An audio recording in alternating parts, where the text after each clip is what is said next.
My name is Mike Whaley. I'm the Associate Director at the OSSAA. We have other members of our staff here today. Mike Clark, Assistant Director, Grant Gower, Assistant Director, and our Director of Media Relations, Van Shea Ivan. So we're videoing this to post on our website. This coach-to-coach thing started in 2017. It was basically the brainchild of our staff, our board, and the folks that were on the OSSAA board at that particular time. The idea, the concept, the initial driving force was that there's a great deal of frustration in the coaching world about new coaches coming in and staying. And it seems like, and I'm sure you've had this discussion in your coach's office at your school, I know we've had it in our staff meetings, it seems like we're getting coaches that are coming in for the 2, 3, 4 year period and then they're taken off. And as you know, that's the period of decision between 5 and 7. Are you going to stick with it? Is this going to be your career? Is this what you're going to do? And so we talked about some things that were perhaps potential roadblocks that were causing young coaches not to stay in the business. And so we brainstormed a few ideas, and we've, in the last several years, have talked about lots of different things. Today I'm going to kind of, hopefully, here in a second, recap some of those things that we've talked about and discussed. But one of the things that was apparent to older coaches in the discussion was that younger coaches weren't getting mentored like we did when we were younger coaches. And I know I started in the education business way back in the 70s, late 70s. I had a coach on the football staff that basically took me under his wing, taught me everything that I needed to know about the coaching business. I had a very, very forgiving, understanding math teacher that taught across the hall from me, that taught me everything I needed to know about how to teach math. And so I benefited from having two tremendous mentors. But I found out that I've been having mentors my entire career. As we all found out, there's people that have blazed the trail and gone before you, and there's no sense reinventing the wheel. Now, sometimes you are correct. I get that. You got to learn some of these things on your own.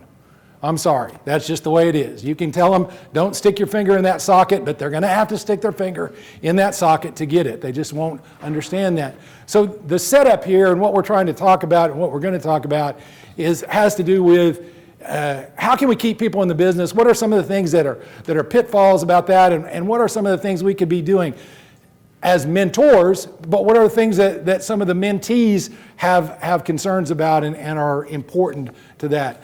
As you know, and you may not know, things are changing tremendously all the time. One of the things that concerns me tremendously as I get to the end of mine is, I will have eventually here done about 40 some odd years in the education business. I'm not sure we're going to see that very much longer. I'm not sure we're going to see folks come in and do 40 years. I went to a meeting we go to every summer with our association, and there are guys in state offices across the country that have been doing it 35 and 40 years. But I talked to a couple of them, and they think they are not only as old as the dinosaurs, they think they are dinosaurs. They don't think with the changing times and the way things are today that people can come and stick in the business for that long. Too much change. Too fast change. People who are in and out of powerful situations, changing and a different set of guidelines. I don't want to say morals. Okay, morals, ethics, that's all changing rapidly. And so I'm concerned that the 35, the 30, the 40-year-old, 40-year experience coach and teacher, we're not going to see those folks as much anymore. So this was a little video Van Shea put together a couple years ago, because this is going to highlight a couple of folks here, and some of you will recognize these people. Some of you won't because they're old.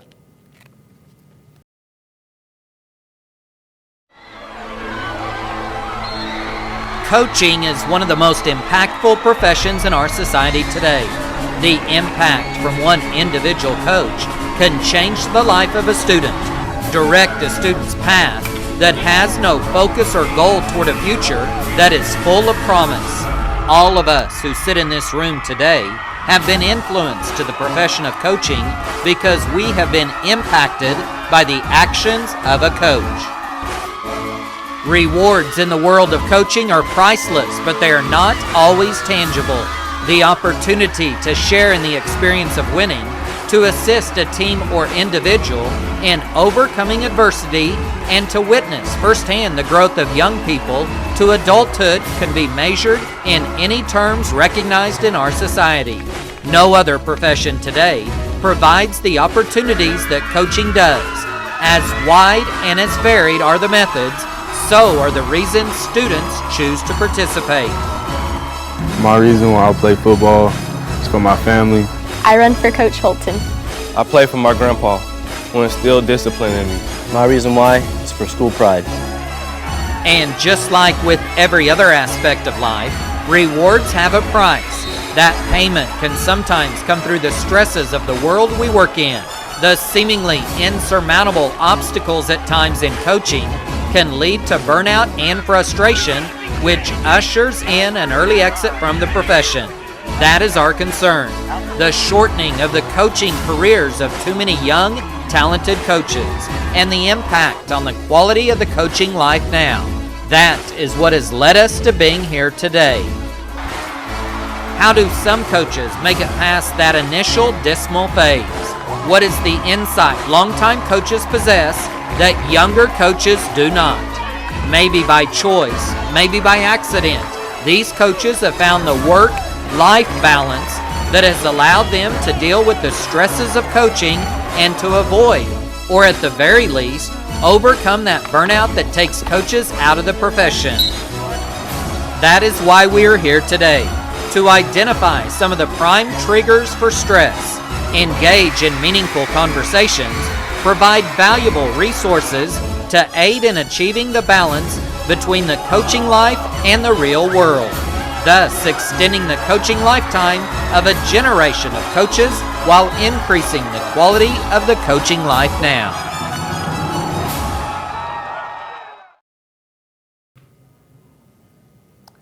There are days when I just sneak into Van Shay's office and just play that a couple times. I haven't coached in years, but I still consider the greatest thing that I've ever done in my entire life was the time that I was a coach and the opportunities that God gave me at that time to do things, to be involved in the lives of young people. There isn't anything like that. And you know, this is one of those ideal moments as a speaker. You're preaching to the choir. I mean, everybody's sitting here. We're coaches. That's what we want to do.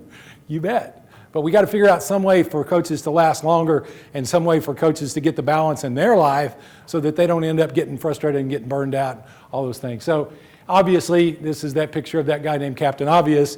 And so what you're going to hear today, a bunch of you are going to go, well, dang, I know that. Okay, we'll just reinforce what you know. And for some of you that don't know that or hadn't thought about that, maybe this will be a new piece of material. So. And this, you know, this is just something we've put together. I'm not telling you that it's great or fantastic in any way, shape, or form, but we do have almost all of the people on our staff are former coaches, and they all get the idea of what it is to pay things forward and to pay back for the time that they got to coach. So we're here because of the OSSAA board and the OSSAA board, an attempt to assist young coaches prolong the coaching career. And there are many factors and variables. You know, one of the things that I think I benefited from tremendously, I started my career in a very large school, so there were lots of resources. I see, as when I went to a smaller school, the folks that were available to help the young coaches became fewer and fewer, obviously just by numbers, so there had to be some intentionality in what you were doing when you were mentoring somebody.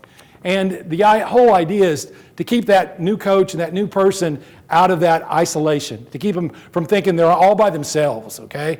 Now, obviously, we do team things, I get that, and so they're included in that, but they need to know that the problems and the situations that they're seeing that nobody told them about, that nobody at their education classes in college clued them in on, they're not the first ones to see that. And somebody's been down this road, and they'll be able to help you, and they'll be able to assist you. So you need to know that there are folks that are there. You know, the challenge that we are in today is unbelievable, in my opinion. Like I said, my folks came out of the greatest generation. My dad was a Marine. My mother was an elementary teacher. And, we saluted things and we hugged people. That's what we did at my house. But the concept of the time that I grew up in and the time that we're in right now, you guys know all that. And I will tell you, I wanted to stop right here. This isn't on the slide. So I have made that excuse. As an adult person, I have made that excuse. I have said, these kids today, they got so much more. They got so much more to deal with. The things my granddaughter does with her phone, I could never have dreamed of doing any technology like that when I was a kid her age. Things are different. And so I've made excuses for them going, well, they're just dealing with more. They may be, okay? But I will tell you this. There are people that are put in place to help them. That's what you're here for. That's why you're here. And don't think it's by happenstance.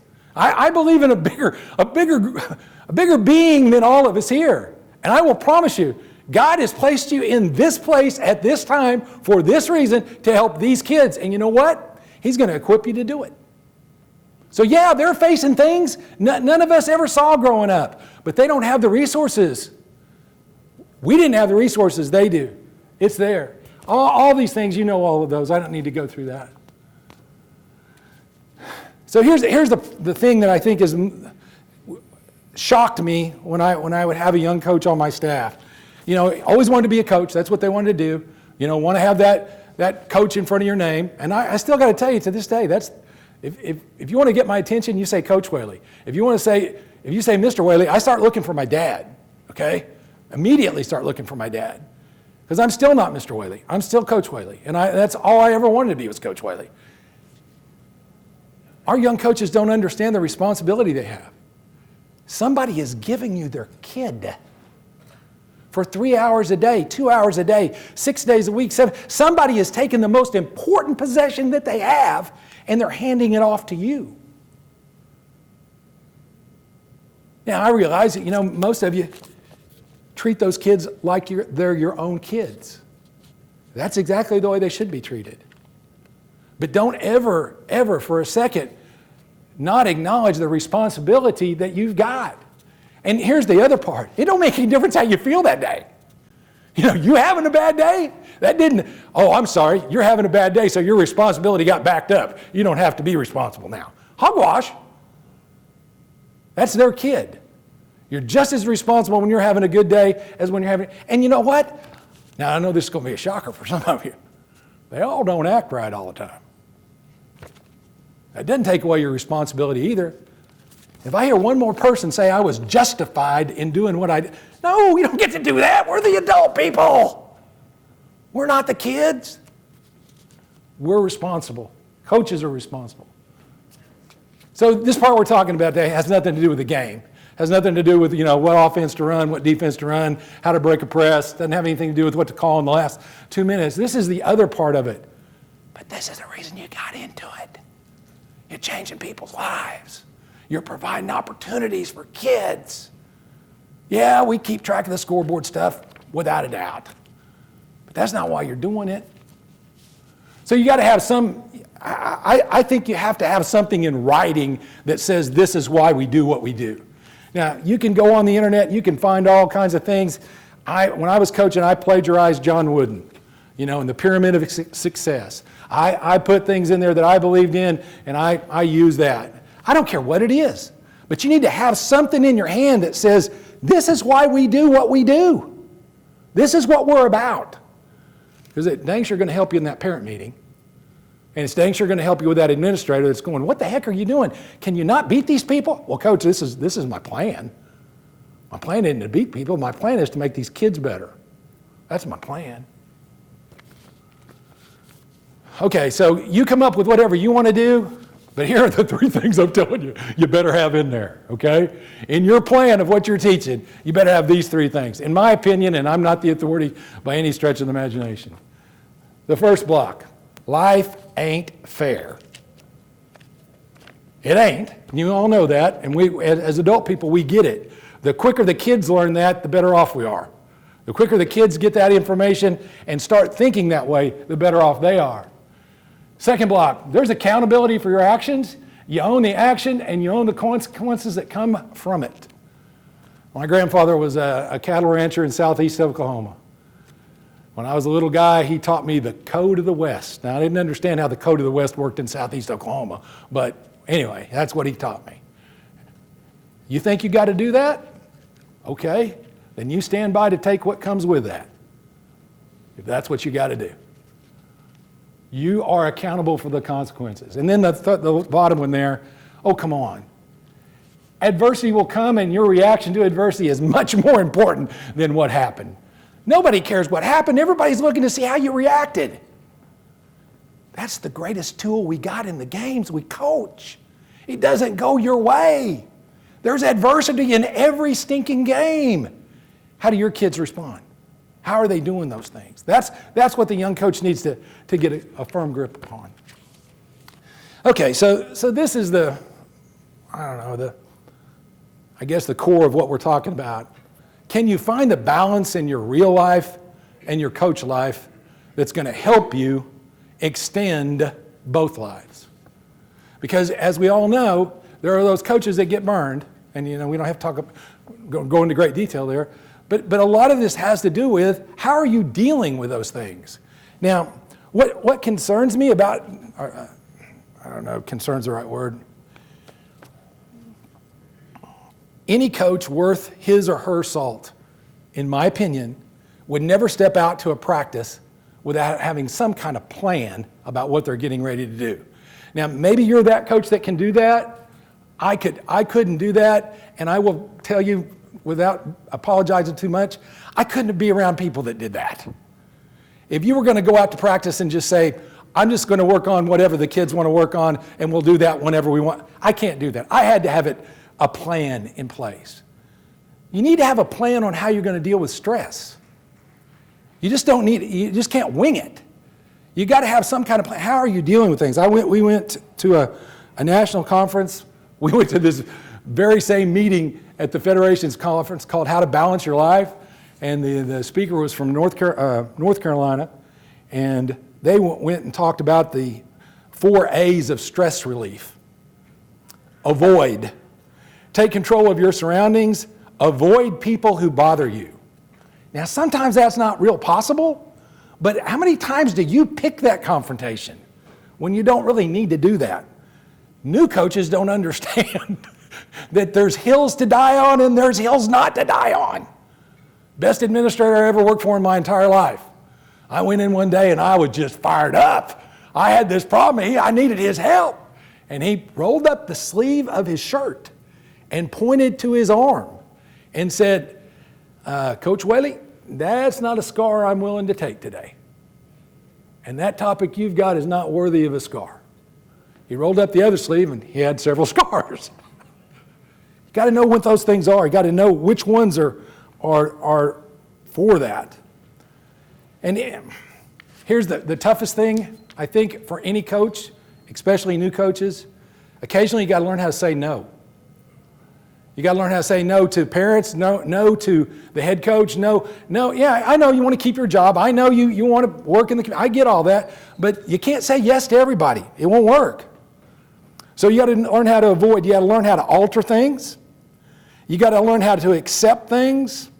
And then the most important one to me is you got to learn how to adapt.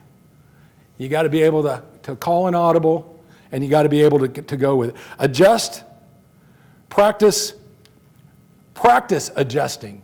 You know, that's the other thing I think that's a lost or maybe not even a learned skill.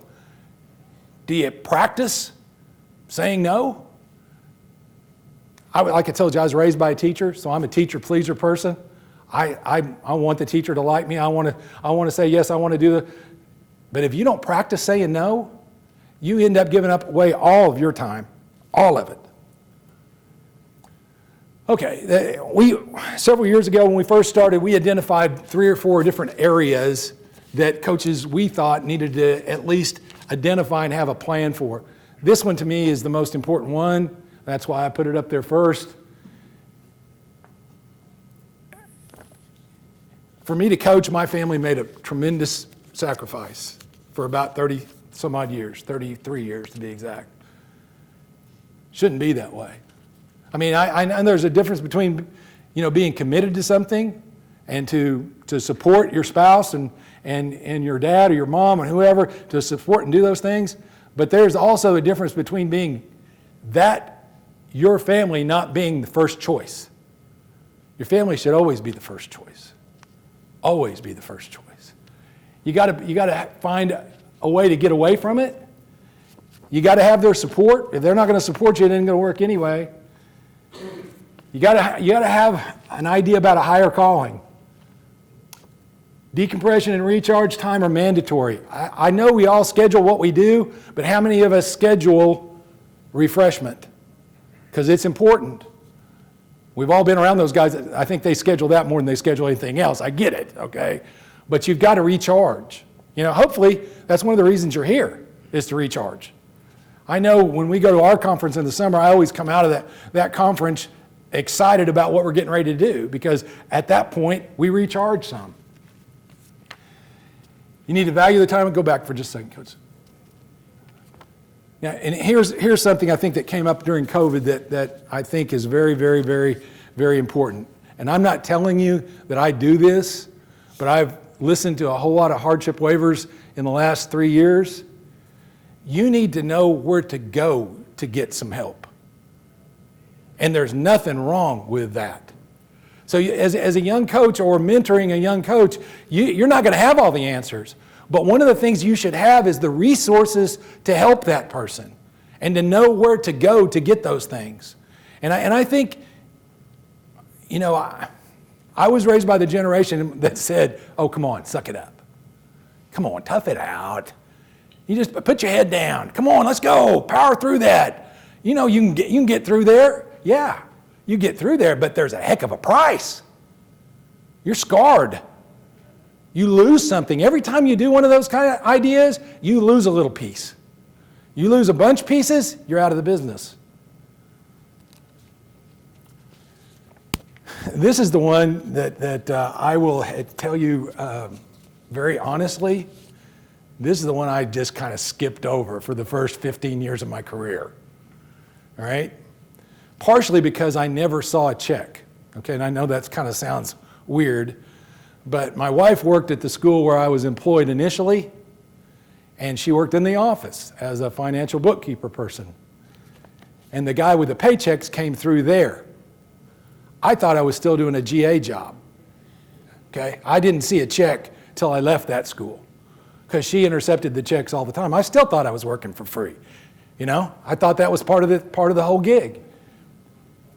If you don't make some kind of plan, though, you put yourself in a position financially where you can't get out of that without getting out of the business. I get it. Most of us don't get to decide what our salary is. I understand that. We have very little control about what they pay us. And don't do the deal about go through there and figure your hours and how much they're paying you. That will depress the snot out of you. Don't do that. Okay? Because really, and a couple of you, because I know who you are in this room, a couple of you will figure out you're not only working for free, you're paying them, okay? You're giving money back. You got to have some kind of plan. And I know that's the hard conversation. It was extremely difficult at my house, okay? Because she was a numbers person financially, and I was not, okay? My idea was, do I need it? I get it, right? I need it. I get it. No, you may need it, but if you can't afford to get it, you don't get to get it right then. Again, find somebody, counsel them some way to find a go-to person that can help them with that. Because you are rescuing their life. If you can help them get on a financial plan or pattern that they won't have to back up and get out of the business. Healthy body, healthy mind. No, we don't need to talk about that. Here's the part that's the problem with the young coaches. They're not invincible. They think they are. They just got done playing, or they got done participating, or they've been working out and doing all. They think they're invincible. Okay, it isn't that coaching itself, by itself, is so physically demanding, But you take all the pressures and stresses that go along with that, and you add a new environment and a change, if they're not taking care of themselves, it's going to show really quickly. Find something, whatever it is. You know, as you can probably tell, I was a tremendous athlete in high school. I mean, it kind of shows, doesn't it? No? Coach Shumpert, that's not appropriate, laughing that loud. Was not a great athlete, never pretended to be one. I wouldn't run from here to there if you paid me. But I found out later in life that jogging, or as my daughter calls it, constructive waddling, was something I could do to exercise. Find something that you like, that you can put some time into, that you can push the clutch in up here and disappear into. Yeah, for some of that now in my life, because I don't do heat very well anymore, I got to have that treadmill in an air-conditioned area, but I can get on that treadmill and I can get away. Okay, I can turn the tunes on, I can turn the movie on, I can do that. Whatever. You got to find something. The other part is it's real difficult to tell your athletes one thing and do something entirely different. I don't know if you've learned this about kids. They see through the fake guys really quickly. Really quickly. So you got to have some place where you can seek some relief from the physical and the mental stress. Okay, so this isn't just because you came to this meeting today, this ain't going to fix it. You know, you're going to have to find those things. You're going to have to work at those things. You're going to have to do something to add to, to help add to the young coach's life. You know, one of the things that I think is extremely valuable, and I think it is in all of our lives in every area, you need to have someone that is geographically close to where you are, that is your accountability buddy, your accountability partner. It's the teacher across the hall. It's the mentor teacher. It's the coach that's helped. There's got to be somebody that's holding you accountable, or that you can go to get advice to help with whatever is going on. That to me is a very important piece to this whole deal. Now, one good way to do that is to find somebody who has the same kind of interest that you do. Sometimes we don't know who those people are until we follow them around a little bit. Coach Clark, who came to our staff this year from UConn schools as the athletic director, had a program in place at UConn where he kind of tied coaches together. Coach, if you want to come and talk about that real quick. You know, I heard Coach Whaley talk about seek advice and mentorship. And I remember growing up, and I was at Midwest City High School. I was about my 7th year. And I remember eating lunch with some of these Hall of Fame coaches and just listening to them talk. Just soaking this up. You know, here's where I want to be, and here's Dick Evans, Dennis Huggins, and some of these guys, Kenny Nelson, and just soaking this up. And I thought, you know, today, in the school I was in, we were so big, my coaches never got that opportunity. The same opportunity you guys are up here doing. Some of the most important things you guys learn are going to be out there eating dinner tonight with somebody else. You're going to share some of those experiences. There was Coach Huggins taught me one thing really well. In my 7th year, and he was the athletic director, he was the football coach. I think he was the last West Side football coach to win a 6A state title. And he's in the middle of this run, and he is the athletic director, the football coach, and an English teacher. And I made a mistake one day of walking down and knocking on his door to get him to sign a piece of paper. You know, nobody answered. Well, I can see him in there. Knocked on the door, nobody answered. He's just ignoring me. I knocked one more time, and he showed up, and he said, "What are you doing?" And I said, "Well, I need you to sign this paper." And he says, "This is the most important thing I do. It's not coaching football. It's not in that athletic office. It's right here in this English class. Don't ever interrupt my class again." And he walked off.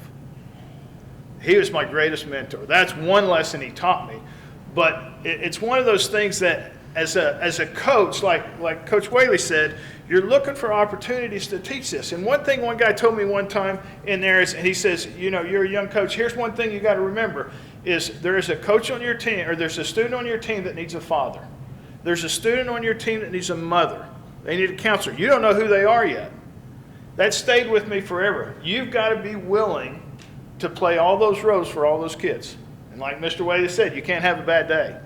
So what I was trying to do is I created this shadowing program. And I developed during COVID, and we couldn't do it. But what it is I want coaches to follow coaches.